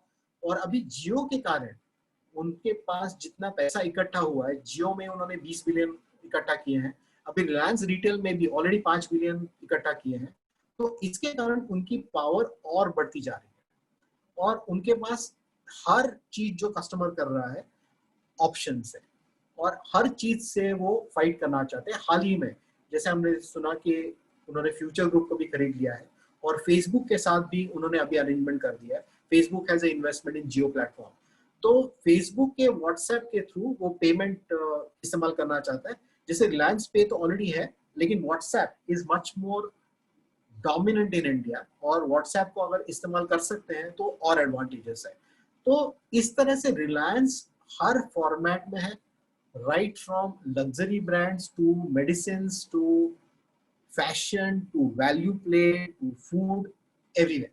It is everywhere and that is why जो India का scenario है आगे चल के, जो battle of platforms India का होने वाला है, तो उसमें इंडिया का बाहुबली कौन होने वाला है, ये अगर आपके सामने सवाल है तो ये चारों आपके सामने बाहुबली है। देखते हैं कौन जीतता है। एक तरफ रिलायंस है, दूसरी तरफ वॉलमार्ट विद फ्लिपकार्ट है, तीसरी तरफ अलीबाबा है जिसने अभी तक गेम खेलना चालू नहीं किया है, और चौथी तरफ है अमेजॉन जो गेम में ऑलरेडी घुस चुका है। तो इंटरेस्टिंग टाइम है अपने सामने कि इंडिया का बाहुबली जीतेगा कि इंटरनेशनल बाहुबली उसको फाइट कर पाएंगे। और वापस आप देखिए कि आज अगर इंडिया का ऑनलाइन सेल 35 बिलियन इस साल 2019 में था, 33 बिलियन था, और 2025 तक अगर वो 100 बिलियन जाने वाला है, और ये चारों प्लेयर्स में से अगर 2 प्लेयर या 3 प्लेयर के पास 70 से 80% अगर शेयर है, तो हर प्लेयर का साइज कितना होगा आप ही कैलकुलेट कर सकते हैं। और अगर आप 140 बिलियन पे पहुंच जाएंगे तो साइज और बढ़ जाएगा। And that's the kind of power that online is opening up for everybody. Coming to the topic which is most important for many of you, which is the home category. तो home category के बहुत सारे अलग अलग numbers मेरे सामने आए थे, और उसमें से मैंने अभी 3 स्लाइड्स ही इस्तेमाल की है, जबकि दिख रहा है कि करीबन 5 बिलियन के आसपास होम टेक्सटाइल था, और ओवरऑल होम इंडस्ट्री जो है वो करीबन 23 बिलियन पे है, और 2021 तक ये 8.2 बिलियन पहुंचने की उम्मीद थी। पता नहीं अब ये नंबर आएगा, क्योंकि जो 2021 कोविड के कारण जो इम्पैक्ट है वो तो हमको देखना पड़ेगा, लेकिन जो नंबर पोस्ट कोविड दिख रहा है as of now 23 billion is likely to become 32 billion. और इसमें जो ऑर्गेनाइज का शेयर है वो डबल होने की उम्मीद है, जहां मेरे हिसाब से कई सारे आपके जैसे प्लेयर होंगे, और online will grow from 3% to 14%। तो ऑनलाइन और ऑर्गेनाइज को अडॉप्ट करना बहुत जरूरी है। ट्रेडिशनल स्टोर्स जा नहीं रहे हैं, उनका शेयर कम हो रहा है, बल्कि शायद उनको ग्रोथ नहीं दिखाई देगी, क्योंकि 23 टू 32 का जो ग्रोथ है वो शायद पूरी ऑर्गेनाइज और ऑनलाइन में चला जाएगा। लेकिन अभी भी जो फर्नीचर मार्केट है करीबन 70% है इस टोटल होम कैटेगरी मार्केट का। आज जो सबसे बड़ा सवाल हर कोई पूछता है कि ये WFH के बाद क्या होगा, तो मेरा मानना है कि वर्क फ्रॉम होम तो अभी स्टे करेगा। भले ही आप आज 90% वर्क फ्रॉम होम कर रहे हैं, कल जाके शायद 50% करेंगे, कल फिर जाके शायद 25% करेंगे, लेकिन वर्क फ्रॉम होम डेफिनेटली आपके लाइफ का एक हिस्सा होगा। वर्क फ्रॉम होम डेफिनेटली एक चैलेंजिंग प्रोग्राम है, और मैं मानता हूँ कि it is specially challenging for women जिनके पास छोटे बच्चे हैं, जिनको घर का भी काम करना है और फिर ऑफिस का भी काम करना है, उनके लिए बहुत बहुत चैलेंजिंग है। तो मैं मानता हूँ कि उनके ऊपर डेफिनेटली जाती है, और सब जर्नी बेडरूम से चालू होते हैं, फिर ड्राइंग रूम में ही खत्म होते हैं। तो full of anxiety, full of tension, always on, और अगर आपके बच्चे भी घर पे हैं, छोटे बच्चे घर पे हैं, तो definitely it is double the work. But yes, those who are single people, single and working people, उनके लिए वर्क फ्रॉम होम डेफिनेटली अच्छा है, क्योंकि they can choose timings, they can work whenever they want and keep on working, but WFH is here to stay. लेकिन एक चीज जो होगी है WFH के कारण, हमको हमारा घर वापस एक नए सिरे से दिखाई देगा। आप अगर देखेंगे कि मोस्ट ऑफ अस, जैसे मैं अगर मेरी बात करूं तो हफ्ते में 2 दिन मैं ट्रैवल करता हूं, और मेरे घर पे मुझको याद नहीं है कि मैंने कब 6 महीना मैं सिर्फ घर पे बैठा हूं। मुझको तो अभी याद ही नहीं आ रहा कि ऐसा कभी हुआ था क्या। तो इसके कारण अभी ये WFH के कारण हमको घर का क्या महत्व है ये वापस हमारे जिंदगी में समझ में आ रहा है। WFH has helped to redefine place of home in our lives. और house to home is a journey, जिसमें आपको इन्वेस्टमेंट करनी पड़ेगी, प्यार देना पड़ेगा, अच्छे प्रोडक्ट्स लेने पड़ेंगे।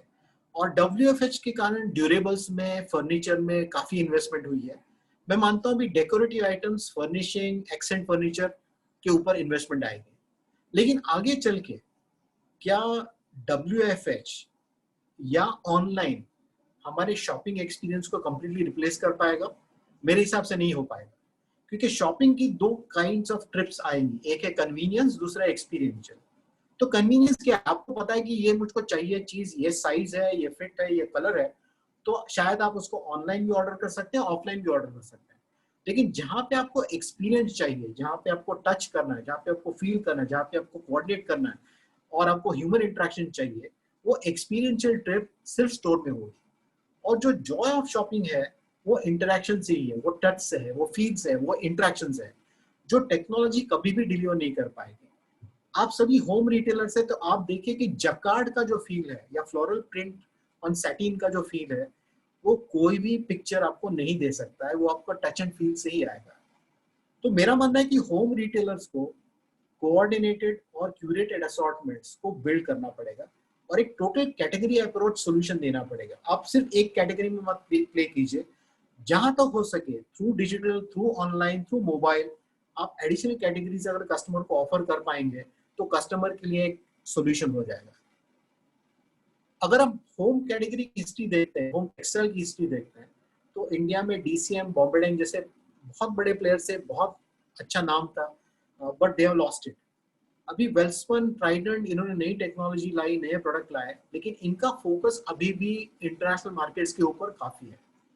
मेरा मानना है कि सभी इंडियन होम प्लेयर्स ने इकट्ठा होके इस कैटेगरी का एक्सपांशन के लिए कुछ काम करना पड़ेगा। जैसे अभी एशियन पेंट्स आ रहा है तो डेफिनेटली फर्नीचर फर्निशिंग में कैटेगरी एक्सपांड करने की बात होगी। और जब तक हम इस कैटेगरी का यूसेज नहीं बढ़ाते हैं, जब तक इसका एप्लीकेशन रिप्लेसमेंट साइकिल के ऊपर काम नहीं करते हैं, तब तक ये कैटेगरी बढ़ेगी नहीं। और मेरा मानना है कि आज अगर कस्टमर को ये पता चल गया कि मुझको जूम पे लोग देख रहे हैं तो मेरे पास एक्सेंट फर्नीचर चाहिए, पिक्चर्स चाहिए, अच्छे पर्दे चाहिए, तो ये बात जरूरी है कि वो इन्वेस्ट जरूर कर पाएंगे। लेकिन उनके लिए प्राइस पॉइंट्स अगर हम अच्छी तरह से देंगे, एक्सेस प्राइस पॉइंट एक्सेसिबल देंगे, तो डेफिनेटली ये कैटेगरी और एक्सपांड हो सकती है। तो ओवरऑल मेरा मानना है कि कस्टमर के ऊपर फोकस बहुत जरूरी है। अपनी जो कोर स्ट्रेंथ है उसके ऊपर फोकस करो। डिजिटल अडॉप्ट करना बहुत जरूरी है और उसके लिए जिसकी भी आपको सपोर्ट चाहिए, जिसकी हेल्प चाहिए वो ले लीजिए, बट स्टोर की स्ट्रेंथ मत गवाइए। Store is a asset, never forget that. और आज अगर आप देखेंगे यूएस में टेस्को है, नॉट टेस्को सॉरी, कॉस्को है, वॉलमार्ट है, उन्होंने स्टोर को सेंटर में रख के बहुत अच्छी तरह की सेल्स ग्रोथ लाई है in this Q1 as well as current Q2 as well. Thinking like a startup is important कि स्टार्टअप किस तरीके से सोचता है पहले दिन से कि इनोवेशन में क्या करूंगा, प्रोडक्ट क्या लाऊंगा, सर्विसेज क्या लाऊंगा, वो स्टार्टअप की मेंटालिटी लाना बहुत जरूरी है। Use the 3H model. ये मैंने मॉडल पढ़ा और मुझको बहुत अच्छा लगा कि थिंकिंग हेड, कि सोचते रहिए, kind heart, important to have heart, because जब तक आपके पास दिल नहीं है, आप कस्टमर किस तरह से सोच रहे हैं, आपके पार्टनर किस तरह से सोच रहे हैं, आपके एम्प्लॉइज एसोसिएट्स कैसे सोच रहे हैं, वो समझ नहीं पाएंगे। और स्किल्ड हैंड लीजिए, क्योंकि स्किल्ड हैंड आपके पास है तो आप अच्छी तरह से एग्जीक्यूट कर पाएंगे। और एग्जीक्यूशन अभी चालू कर दीजिए, फेलियर्स के लिए मत घबराइए, क्योंकि कई लोग बहुत सारी चीजें सोचते हैं लेकिन एग्जीक्यूशन में मार खा जाते हैं। और एग्जीक्यूशन में हमेशा यही आता है कि ये अगर सक्सेसफुल नहीं होगा, ये अगर फेल होगा तो क्या होगा। तो डेफिनेटली आपको सोचना पड़ेगा कि फेल होगा तो कहाँ तक फेल होगा और उसके लिए मैं क्या, एक बैकअप प्लान मेरे पास है कि नहीं है, और आप एग्जीक्यूट करना चालू करो। लेकिन जब आप तक मिस्टेक्स नहीं करेंगे तब तक आप सीखेंगे नहीं, और हर मिस्टेक से कुछ ना कुछ नई सीख आपको मिल सकती है जिसके कारण आप आगे चल सकते हैं। और ये सीखने के लिए मेरे पास एक बहुत अच्छा एग्जाम्पल था जो मैं आज आपके साथ शेयर कर रहा हूँ। जिन्होंने भी यूएस में नॉर्थ सिटी में गए हुए हैं, वहाँ आप अगर अगली ट्रिप जा रहे हैं तो स्टोरी करके एक फॉर्मेट है, वो जरूर देखिए। स्टोरी को हाल ही में मेसीज ने खरीदा था और अभी मेसीज के स्टोर्स के अंदर भी स्टोरी के शॉपिंग शॉप्स हैं। तो स्टोरी क्या है? स्टोरी है a store that works like a media. तो मान लीजिए आप कोई मैगजीन जब भी पढ़ते हैं, तो मैगजीन क्यों पढ़ते हैं? अगर हर महीने मैगजीन का कवर सेम रहेगा, आप मैगजीन खरीदेंगे क्या? अगर हर महीने मैगजीन की कंटेंट सेम रहेगी तो आप मैगजीन खरीदेंगे क्या? डेफिनेटली नहीं। तो मैगजीन की स्पेशलिटी क्या है, यूएसपी क्या है, कि हर महीने जो उसकी कवर स्टोरी है, इनसाइड कंटेंट से वो चेंज होता है। Story is exactly that. Every 45 days, the content of the store completely changes. Every time, every 45 days, there is a new product category, there is a new story, जिसके around पूरे product assortment build की जाती है, जैसे his story, हर story, holiday story, etcetera. और इस story buildup के कारण एवरी 45 डेज कस्टमर को लगता है कि मुझको जाके देखना पड़ेगा कि नया क्या है इस स्टोर में, आज नया क्या है, नया कलेक्शन कौन सा है, और इस तरीके से मैं जाऊंगा।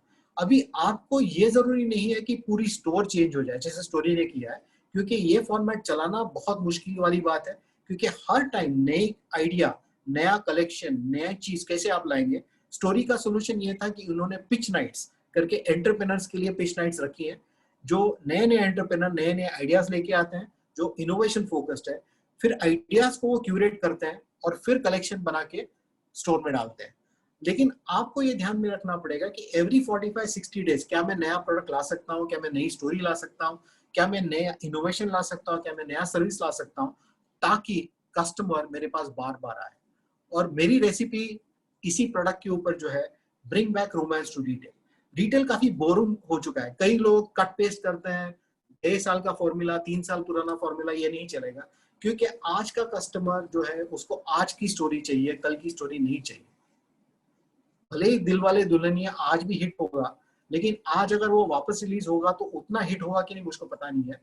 अगर कस्टमर्स को लगता है कि नहीं ये रोमांटिक रेसिपी जो है अच्छी है तो चलेगी। तो bring back romance to retail के लिए मेरा फॉर्मूला एस है। A is about assortment, product सबसे इंपॉर्टेंट चीज है।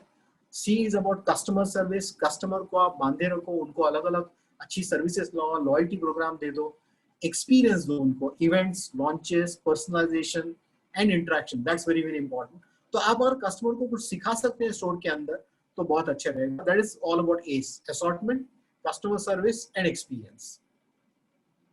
And future of retail will also evolve, keep on evolving, क्योंकि पिक्चर अभी बाकी है। तो IoT आएगा, ऑगमेंटेड रियलिटी आएगा, वर्चुअल रियलिटी आएगी, ऑमनी चैनल होगा, कोलैबोरेशन होगा, पर्सनलाइजेशन आएगा, सब्सक्रिप्शन होगा, रेंटल भी आएगा। अभी मेसीज यूज क्लोथ बेच रहा है, वहां जॉन लुइस भी यूज क्लोथ बेच रहा है, दुनिया की सबसे बड़े department store.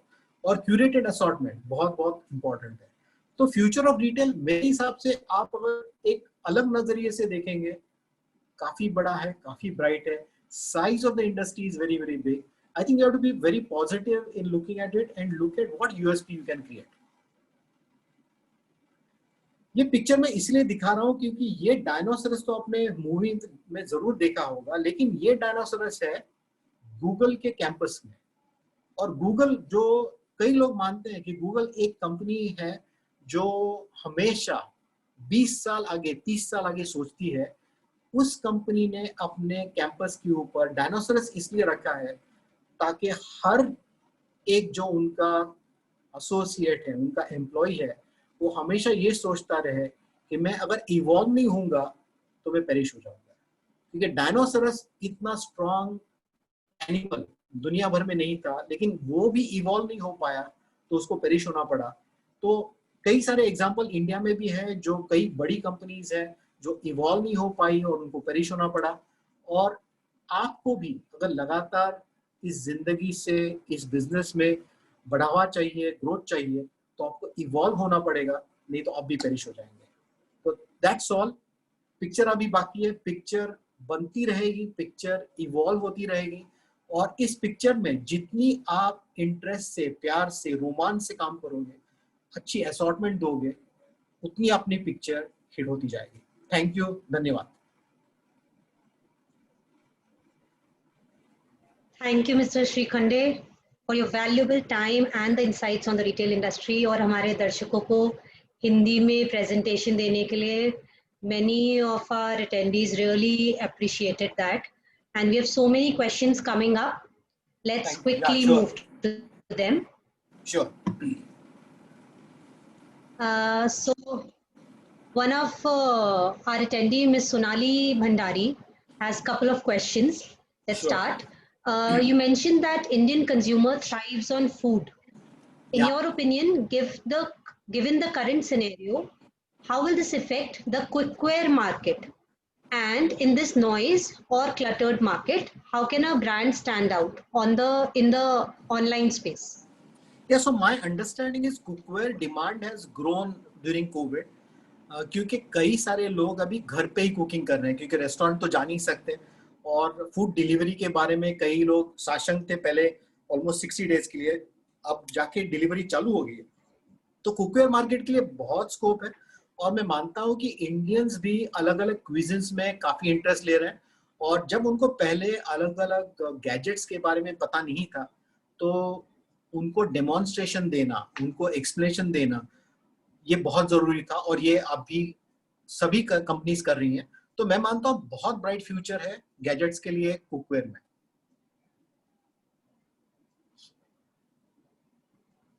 All right. Another question is from your presentation. Your presentation is titled Indian Retail Picture Abhi Baki Hai. And this picture cannot take so many years to finish. So it would be most helpful if you could share some concrete steps to tackle it right now. Again from Ms. Bhandari. So picture अभी बाकी है, ये term इसलिए है क्योंकि picture हमेशा evolve होती रहेगी। जैसे हम इवॉल्व होते रहते हैं और आप खुद की जिंदगी में देख सकते हैं कि पहले मैं स्टूडेंट था, फिर मैं ग्रेजुएट बन गया, फिर पोस्ट ग्रेजुएट बन गया, फिर मैं जॉब में लग गया, फिर जॉब से मैनेजर बन गया, फिर सीईओ बन गया। तो ये हर स्टेज जो है वो हर एक का एक ग्रोथ है और वो ग्रोथ से जब हम जाते हैं तो कई सारी चीजें हमको नजर में आती है और उसी तरह से हम इवॉल्व होते हैं। तो आज जो स्टेज है वो इवोल्यूशन का स्टेज है डिजिटल का, और आज आप अगर डिजिटल में इन्वेस्टमेंट नहीं कर पाएंगे तो आप इवॉल्व नहीं हो पाएंगे, नंबर 1। नंबर 2, मेरा मानना है कि जो होम इंडस्ट्री की आज की क्राइंग नीड है कि सभी होम इंडस्ट्री के प्लेयर्स इकट्ठा आके होम इंडस्ट्री के लिए एक्सपांशन ऑफ द मार्केट की बात करेंगे तो definitely there is a huge scope, क्योंकि जो कंट्रीब्यूशन ओवरऑल स्पेंडिंग में 4% का है वो बहुत कम है। आप अगर यूएस में देखें, यूरोप में देखिए तो होम कंट्रीब्यूशन काफी बड़ा है और India being a price oriented market it's always a challenge, but if you decide to come together and put together a plan and assortment, I think we can evolve this picture into a beautiful home for sure. But as of now, the current step is digitization, collaboration, and expansion of market.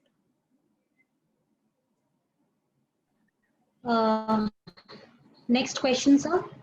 Yeah. During the pandemic time, many of the retail businesses are shut. What would be the right mantra to survive this difficult time?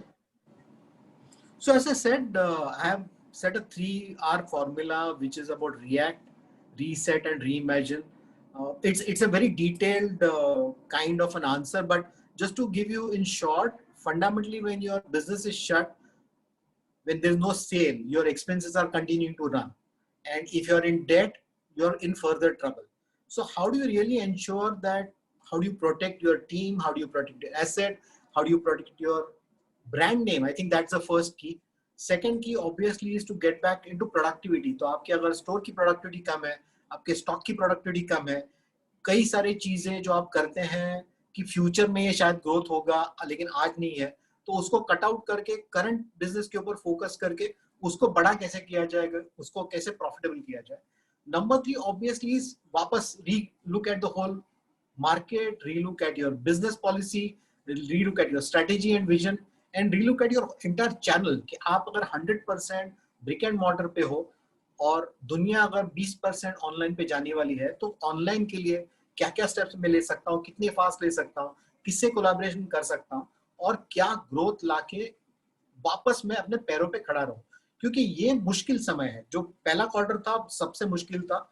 मेरे हिसाब से quarter 2 से हम कुछ देख रहे हैं कि कुछ चीजें वापस आ रही है, लेकिन ये पूरा साल एक टफ साल जाने वाला है। तो आपको आपकी हिम्मत रखनी पड़ेगी और फाइनेंशियली वायबल रखना पड़ेगा अपने आप को इस साल में।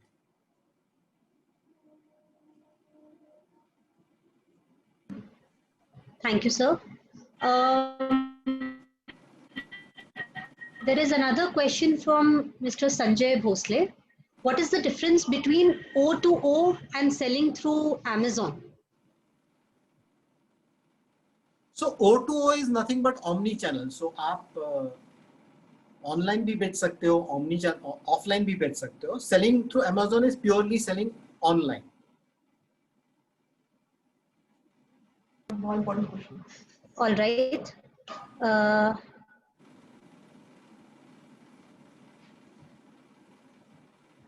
Another question, your presentation has been very informative and the growth and size of Alibaba and Amazon. However, for an Indian company to get to that stage will take a number of years and many changes in government regulations. What would be your key learning or takeaway from these giants that small to medium size retailers in India can apply to their business today to get out of the current slump?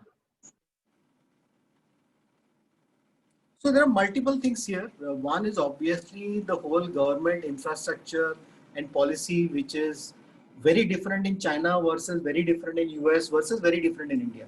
तो Indian policy on retail is quite confuse, जो आप नहीं बदल सकते, मैं नहीं बदल सकता, लेकिन आपके हाथ में जो है वो दो चीजें हैं कि आपकी जो प्रोडक्ट असॉर्टमेंट है उसको और कैसे अच्छा किया जाए कि वो प्रोडक्ट एक सॉल्यूशन बन जाए, एक full fledged solution, category solution कैसे उसको बना सकते हैं, नंबर वन। नंबर टू, आप डिजिटली कैसे और पावरफुल हो सकते हैं कि आप अलग अलग मार्केट प्लेसेस पे लिस्ट करो, अपनी खुद की साइट चालू करो, सोशल मीडिया को अपनाओ, सोशल मीडिया इंस्टाग्राम के ऊपर आपकी प्रोडक्ट के पिक्चर्स कैसे आते रहे, आपका प्रोडक्ट कैसे चर्चा में रहे, ये आप कर सकते हैं। तो जो आपके कंट्रोल में है वो दो चीजें हैं, assortment and building digital strength. ये आप करते रहेंगे तो जैसे ही मार्केट बढ़ते जाएगा आपको आपका शेयर उसमें मिलेगा और शायद शेयर बढ़ भी जाएगा। Coming to the next question from Mr. Arvind. If suppose the 4 to 5 Bahubalis will capture the market share, then what will be the future of local small retailers? No, so as I said, even in the numbers of 2025, let's say the worst number of online is 140 billion or the highest number is 140 billion. Market size is 1.4 trillion. So 10% will be online. And in that 10%, the 4 players will be there. Plus, they will also have certain play within the brick and mortar. So Reliance will also have a brick and mortar play coming around. So I don't still foresee unorganized retail, as we call it, or the smaller retailers going away from India, because customer को जो feel चाहिए product का, जो touch चाहिए, वो छोटे retailer से ही आ रहा है, और unorganized retail is not dying out, it's reducing its share but continuing its overall growth. तो आप देखेंगे ऑनलाइन प्लस ऑर्गेनाइज आप ऐड करेंगे by 2025, it will still not be beyond 25%. So 75% market will still be unorganized. Moving towards the last question, because there is a delay. What is the future for new startup in home category? Should we start at this point by onboarding in Amazon and other players, or should we go with our own website? So as of now, frankly, there's no option. You will have to choose both own website as well as Amazon, Flipkart.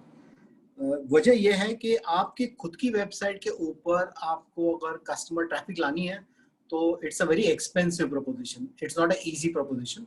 तो आप वो चालू करो as a showcase, but आपको अगर market access चाहिए तो आपको फ्लिपकार्ट, मिंत्रा, अमेजॉन, जियो, अजियो, इसके ऊपर जाना ही पड़ेगा ताकि आपका ब्रांड प्रोडक्ट लोगों को पता चले। जैसी आपकी ब्रांड प्रोडक्ट की स्ट्रेंथ बढ़ जाएगी, आपके वेबसाइट के ऊपर डायरेक्टली उसका इम्पैक्ट आता चालू हो जाएगा।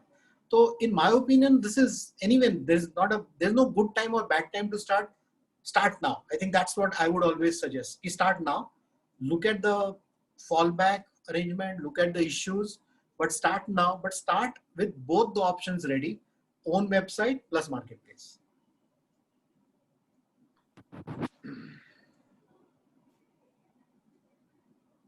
Thank you, Madhur. Thank you, sir. Shikhande.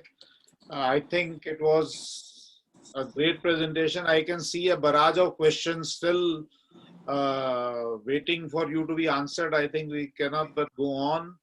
I think it is very, very evident that you have really made people think like a startup through your presentation, and everybody seems to be thinking, everybody seems to have really enjoyed, and I think more importantly, they seem to have imbibed the presentation very well. We have so many compliments for you from many attendees, which Thank you. I could just sum up and share, because individually I can share with you later. It's very true that you said evolve or perish. I think this message has gone very strongly with the most of the audience on today's presentation. It was I think very great content and great presentation of the contents by you. So I would like to thank you on behalf of HGH India. Thank you on behalf of all the audience that we have. Thank you. And Thank you to the audience. Forward to picking your brains, your experience always in the future. For Sure. some of these questions, I request, and this is I would share with the audience also, that please, I would request you to please send their replies by email later. We will coordinate that with you, so that Definitely. unanswered questions do not remain unanswered after Sure. so much time. Definitely. It has been a great experience, and I think to my mind, you have given a whole sense of new direction, rather than people believing that online and offline are on a battlefield. I suppose the message that you are driving home is that online players are on their own battlefield. Yes. Through multiple disciplines that they are bringing within the digital space, and online and offline are likely to be more complementary rather than competitive. Correct. So that is where the future is. I think there is nothing to worry. As you very rightly said, 75-77% of retail sales will still be in the hands of traditional retailers. So we have a lot of them in the home industry, in home textiles, houseware, home decor. Correct. So I think they have a lot to look forward to with the support of the online partners, and by creating their own online space. So that's the take I had from your presentation. Sure. So thank you very much, Mr. Shekhar. Thank you. Thank you to everyone for patiently listening. Thank you, Mr. Srikhande. Thank you. A big Thank you, Madhu. thank you from HGH India team to all the attendees for taking out time today. And Thank you, Madhur. Good day. Madhur, are we done?